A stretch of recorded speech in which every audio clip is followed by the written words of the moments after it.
नमस्कार, मैं हूं आपके साथ यामिन शाह और आप देख रहे हैं केकेडी न्यूज।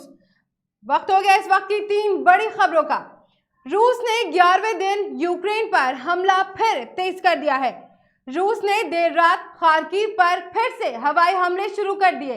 बताया जा रहा है कि इस हमले में कई इमारतों में आग लग गई है। हालांकि अभी इस हमले में किसी के हताहत होने की सूचना नहीं सामने आई है। बता दें कि रूस ने कल यूक्रेनी शहर मारियोपोल और वोल्नोवाखा में नागरिकों को सुरक्षित निकालने के लिए सीज फायर की घोषणा की थी, लेकिन नागरिकों को वहां सुरक्षित निकालने के लिए बनाया गया ह्यूमन कॉरिडोर बहुत देर तक खुला नहीं रह सका।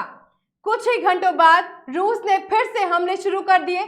यूक्रेन के अंतर्राष्ट्रीय परमाणु ऊर्जा एजेंसी को बताया कि रूसी सेना ने ज़पोरिज़िया परमाणु संयंत्र की साइट पर नियंत्रण कर लिया है। हालांकि संयंत्र के 6 रिएक्टर्स की सुरक्षा व्यवस्था प्रभावित नहीं हुई है। वहीं 2 दिन पहले अमेरिका के यूएनएससी की आपातकालीन बैठक में रूस से कहा था कि वो परमाणु संयंत्रों को युद्ध का हिस्सा न बनाए।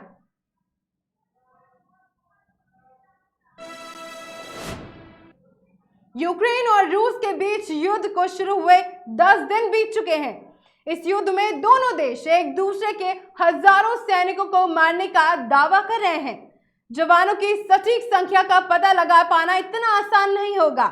फिर भी रूस के राष्ट्रपति पुतिन ने युद्ध के 11वें दिन युद्ध में मारे गए जवानों के परिवारों या जख्मी सैन्य कर्मियों को आर्थिक मदद देने का ऐलान किया है।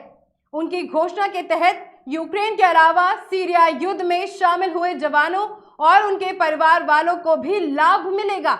उन्होंने कहा कि यूक्रेन या सीरिया में जान गंवाने वाले सैनिकों के परिवारों को 5 मिलियन रूबल यानी कि 40 लाख रुपए और घायल जवानों को 3 मिलियन रूबल यानी कि 24 लाख रुपए दिए जाएंगे।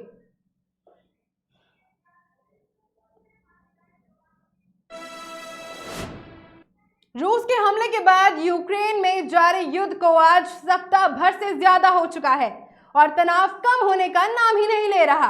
इसी बीच टीवी पर प्रसारित एक बैठक के दौरान रूस के राष्ट्रपति पुतिन ने कहा कि अगर यूक्रेन इसी तरह का व्यवहार जारी रखता है तो वो अपना राज्य का दर्जा खो सकता है। पुतिन ने कहा कि यूक्रेन ने मानवीय गलियारों में निकलने का अनुरोध किया है। बता दें कि लेकिन किसी को भी बाहर जाने नहीं दिया गया। ये न्यू नाजी है जो नागरिकों की पीठ के पीछे छिपते हैं, उन्हें मानव ढाल के रूप में इस्तेमाल करते हैं, उन्हें निकलने नहीं देते।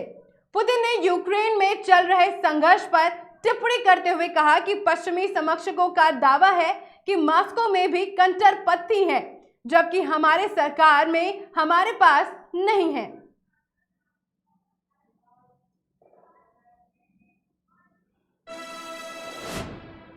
इन खबरों पर फिलहाल बस इतना ही। देश और दुनिया की तमाम खबरों के लिए बने रहे हमारे साथ और देखते रहें केकेडी न्यूज।